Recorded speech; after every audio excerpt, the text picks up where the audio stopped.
35 ಹಾಡು ಅಂತ ಹೇಳಿದ್ರು.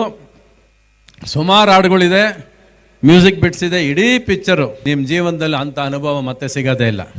ಇವತ್ತಿಲ್ಲಿ ವೇದಿಕೆ ಮೇಲೆ ಹೇಳಿರ್ತೀನಿ, ನೆನಪಿಟ್ಕೊಳ್ಳಿ, ನಾನು ಹೇಳಿರ್ತೀನಿ. 2.5 ವರ್ಷ ನಿಮ್ಮನ್ನು ಟ್ರಾನ್ಸ್ ಕರ್ಕೊಂಡು ಹೋಗಿದೆ. ನೀವೆಲ್ಲ ಇವತ್ತೇನು ಇಲ್ಲಿ ಕೂತಿದ್ದೀರೋ ಹಂಗೆ ಹಿಂಗೆ ಮಹಾದೇವ ಶಿವ ಅಂದ್ಕೊಂಡು ನೀವು ಮೆರಿಲಿಲ್ಲ ಅಂದರೆ ನನ್ನ ಹೆಸರು ಬದಲಾಯಿಸ್ರಿ, ಕ್ರೇಜಿ ಸ್ಟಾರೇ ಅಲ್ಲ ನಾನು. ಅದು ಇವತ್ತು ವೇದಿಕೆ ಮೇಲೆ ಹೇಳಿರ್ತೀನಿ ನಾನು.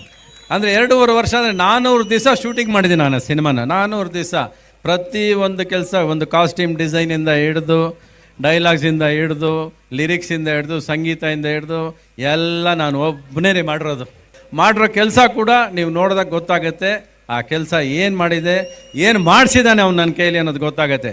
ಯಾಕಂದರೆ ಒಬ್ಬ ಮನುಷ್ಯನಿಗೆ ಧೈರ್ಯ ಬೇಕು. I am god the crazy ಅಂತ ಹೇಳ್ಕೋಬೇಕಾದ್ರೆ ಅವ್ನು ನನ್ನ ಕೈಲಿ ಹೇಳ್ತಿದ್ದಾನೆ ಆ ಮಾತು. ಒಂದು ಹೆಣ್ಣಿನ ಬಗ್ಗೆ ಮಾಡಿದ್ದೀನಿ ಸಿನಿಮಾ ನೋಡಿ, ನಿಮಗೆಲ್ಲ ಗೊತ್ತಾಗುತ್ತೆ. ಬಟ್ ನಾನು ಆ್ಯಕ್ಚುಲಿ ಶಿವರಾತ್ರಿ ದಿವಸದಿಂದ ಪ್ರಚಾರ ಸ್ಟಾರ್ಟ್ ಮಾಡಬೇಕು ಅಂತ ಅಂದ್ಕೊಂಡೆ. ಇಡೀ ಕರ್ನಾಟಕದಲ್ಲಿ 2.5 ಗಂಟೆ ಕಾನ್ಸರ್ಟ್ ಮಾಡ್ಕೊಂಡೆ ಸಿನಿಮಾ ಪ್ರಚಾರ ಮಾಡೋದು. ಅದು ಸಿನಿಮಾ ಸಾಂಗ್ಸ್ನ ತಗೊಂಡು ಎಲ್ಲ ಕಡೆ ಬರ್ತೀನಿ ನಾನು. 2.5 ಗಂಟೆ ನಂದೇ ಮ್ಯೂಸಿಕಲ್ ಕಾನ್ಸರ್ಟ್ ಬರುತ್ತೆ ಎಲ್ಲ ಕಡೆ.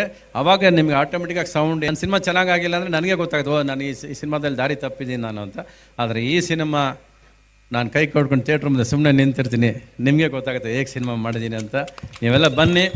60 ವರ್ಷ ನಮ್ಮ ಸಂಸ್ಥೆಗೆ ವಯಸ್ಸಾಗಿದ್ದಾರೆ. 60 ವರ್ಷದಿಂದ ನಾವು ಬರೀ ನಿಮಗೆ ಸಿನಿಮಾ ಮಾಡೋದು ಒಂದು ಬಿಟ್ಟರೆ ಬೇರೆ ಏನು ಕಲ್ತಿಲ್ಲ. ನಾವು ದುಡ್ಡು ಮಾಡೋದೇ ಕಲ್ತಿಲ್ಲ. ನನ್ನ ಜೋಬಲ್ಲಿ ದುಡ್ಡು ಇಟ್ಕೊಳ್ಳೋಕ್ಕೆ ಬರಲ್ಲ ರೀ, ಜೋಬ್ ತೂತಾಗ್ಬಿಡ್ತೀನಿ ನಂದು. ಏನಕ್ಕೆ ಅಂದರೆ ಈ ಜೋಬಲ್ಲಿ ದುಡ್ಡು ಇಟ್ಟರೆ ನನಗೆ ಟೆನ್ಷನ್ ಸ್ಟಾರ್ಟ್ ಆಗ್ಬಿಡುತ್ತೆ, ಖರ್ಚು ಮಾಡ್ಬಿಡ್ಬೇಕು ನಾನು. ನನಗೆ ಇರೋಕ್ಕೆ ಆಗಲ್ಲ. ನೀವು ನಾಳೆ ಬೆಳಗ್ಗೆ 100 ಕೋಟಿ ಕೊಟ್ಟು ನಾಳೆ ಒಂದು ದಿವಸದಲ್ಲಿ ಖರ್ಚು ಮಾಡಿ ಹಾಕ್ಬಿಡ್ತೀನಿ. ನನಗೆ ದುಡ್ಡು ಇಟ್ಕೊಳ್ಳೋ ಶೋಕಿನೇ ಇಲ್ಲ ರೀ. ಯಾಕಂದರೆ ಹೃದಯದಲ್ಲಿ ನೀವು ತುಂಬಿಕೊಂಡಿದ್ದೀರಾ, ಈ ಪ್ರೀತಿ ತುಂಬಿಕೊಂಡಿದ್ದೀರಾ. ಇದ್ರ ಮಧ್ಯೆ ಆ ದುಡ್ಡು ಏನಕ್ಕೂ ಪ್ರಯೋಜನ ಇಲ್ಲ ನನಗೆ.